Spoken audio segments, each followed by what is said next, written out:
सदा सत्स्वरूपं चिदानन्दकन्दं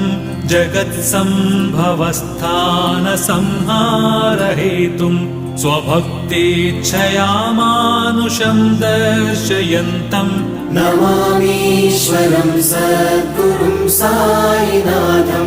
नमामीश्वरं सद्गुरुं साईनाथम् भवद्ध्वान्तविध्वंसमार्ताण्डमीड्यं मनोवागतीतं मुनिर्ध्यानगम्यं जगद्व्यापकं निर्मलं निर्गुणं त्वां नमामीश्वरं सद्गुरुं साईनाथं नमामीश्वरं सद्गुरुं साईनाथम् भवाम्बोधिमग्नार्दितानां जनानां स्वपादाश्रितानां